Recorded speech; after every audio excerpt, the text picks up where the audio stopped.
We have Grandmaster Wesley So coming in here with a smile on his face, always smiling, always in good spirits. Originally from the Philippines, now representing the US. Wesley So is in good shape here. He beat Magnus Carlsen in the previous round, and that too he played an incredible game of chess to do that. Today, Wesley takes on Praggnanandhaa, and Prag is asked a few questions, and he's always, there in the moment, replying to these questions. We have Angelica there asking questions to Prag, and I think every day Prag's answer is relatively the same. He's like, I just want to give my best today. And I think this, by repeatedly speaking about this approach where he doesn't put too much emphasis on the result, but just his effort, his moves, good moves, I think Prag embodies this spirit within him. And maybe in recent times, I have seen him getting a bit upset, bit flustered with his losses, but that wasn't the case for many years, Prag, for me, is like this. By the way, there are some conversations.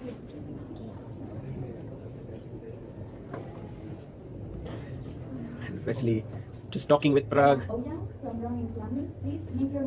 And little girl there making the first move. What a nice honor for her, and what a nice memory to be making the move on the board of Wesley and Prag. So I was just saying, like, Prag is someone whom I've always seen as someone who doesn't really worry too much about the results. He's focused on his effort. And I think there's a very nice story that Ramesh, his coach, mentioned in one of the videos where, Prag's mother spoke to Ramesh and said that while the other kids come out from the playing hall, like when Prag was very young, I immediately know what has happened to them, like have they won or lost. But when Prag comes out, I never realize because there are no expressions on his face. And that's been his superpower. We have the Queen's Gambit declined, Knight to C3 comes out. And we have C6, the triangle system played by Prag. Will Wesley go for the aggressive E4? No, he plays the measured E3. And Prag has a chance to play F5 and go into the Stonewall setup, but he goes Knight to F6. The Knight comes out to F3. And we have Knight BD7. Okay, we are now in the main line territory of the semi-Slav. Bishop goes to E2. And one of the main lines is to take, and play B5. But because you have bishop on E2, you can also play this line with A4. Okay, bishop D6 played. And castles.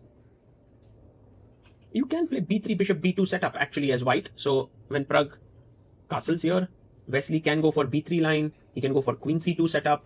There are these two possibilities. He goes B3. And black can go for the move B6, bishop B7. That's a very standard way to play. But Prag goes for slightly more direct approach. He puts his knight on E4. And I think Prag really likes these setups. He's played that recently as well. I forget which game, but knight E4, and with the idea of pushing your pawn to F5. And there you kind of clamp your knight into the center of the board, and look at that. Prag quickly plays F5.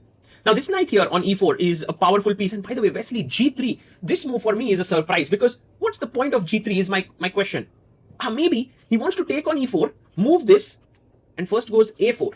Okay, so Wesley playing on both sides, a little bit confusing. He wants to go maybe A5, gain more space. But what I understand with this move G3 is that he would like to take on E4 and then move the knight and not worry about any sacrifices on H2 or, mating attacks that could potentially come. So Queen C2 played, and one of the plans could very well be to go bishop A3 now to trade this strong bishop. G5 played by Prag. And I'm wondering if bishop A3 can be played. It's a very decent move. But now Wesley shows his plan. Knight takes E4. Wow. Learning so much from this tournament. Like so many different ideas, so many different plans. Takes on E4. And now, okay, knight E5 is not great because you simply lose a pawn. And I think that's not really great way to play. Knight D2 seems like the fair way. And I guess if here F3 is what I want to play as white. So if black could get a successful G4, maybe black would have been happy. But Queen H6 played. And Prag is discouraging Wesley from going F3 because he's quietly eyeing the E3 square. But Wesley says, good or bad, I must do it. Some moves have to be played. So he goes G3 here. And now I must, and taking with the knight, bishop and rook all look plausible. But knight takes is the best move. And Wesley takes with the rook. Because, knight takes G4, you kind of end your calculation here. But after knight E5 takes and king G2, it's a very pleasant position for white with all the pieces developed. So rook F3, bishop F3 played. And now we have the move G4. You have to play it. And he does it. Bishop takes G4 by Wesley. And if queen takes E3, first knight F6, bishop comes back, check, and king comes up to G2. And Prag goes E5, opening up the bishop. And here's the very nice point of this. If take, and knight F1, then I have bishop H3 check, takes, queen F3, bishop E5, queen H5, and I win the bishop back. Or you can also play some crazy stuff, which is rook f8. I mean, I have, that's just crazy. Knight cd5 taken by Wesley. And Pragg has a choice between knight takes and pawn takes. He takes back with the knight. It's a fine move. With the pawn. Knight takes was also fine. And now Wesley captures on e5, de. You have to take bishop e5 here. So takes it. And while Black's king does look a bit weak and his pieces are undeveloped, it's not so bad because I can get them out in one move and the rook joins in. Okay, just take queen e5. And again, this tactic really is very helpful, this bishop h3 tactic. And so that is what Wesley has seen. Rook c1, getting the rook to the open file. And Pragg can go bishop d7. He can also go bishop f5. He goes bishop g4, activating the rook. It's an open question. Whose king is more weak? By the way, Pragg takes his banana. I think it's one of those rare occasions where Pragg is going to eat his banana because generally he comes to the game and never eats it. Okay, rook c3. Take, and bishop takes, king takes might be slightly better for white, but rook c8 here should be equal. But goes d4, queen c4 check, and king h8 played. I would love to play king g7, but then there's queen c7 check. So king h8 makes sense, queen d3, rook to e8. And now knight c4, a good move by Wesley So.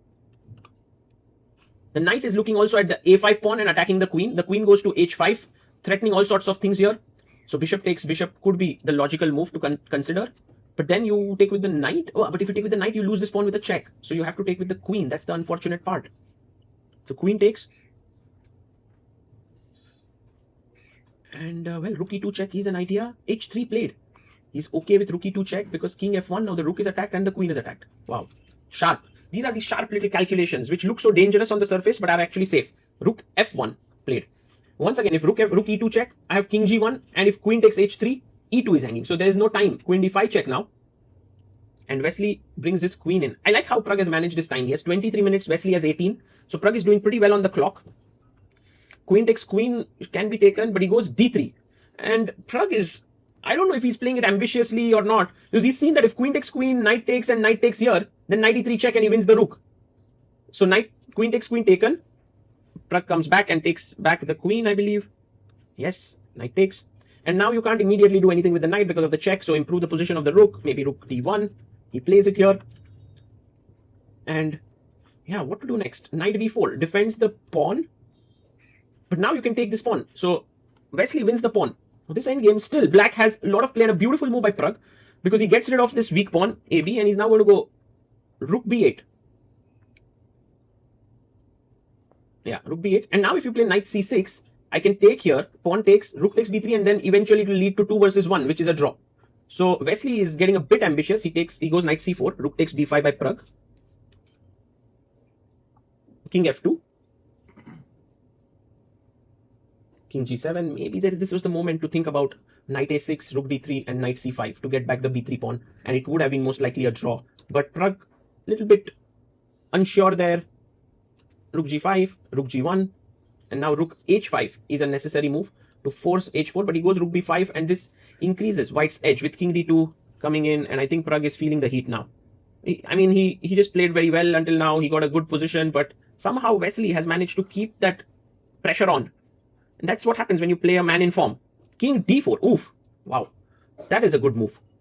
King can come to c3. It's also well positioned. Rook d5 check. Let's go and attack the knight. You can see Wesley being so careful there. Yes, king c3 played. Knight a2 check. King d2. Knight b4. Rook a1.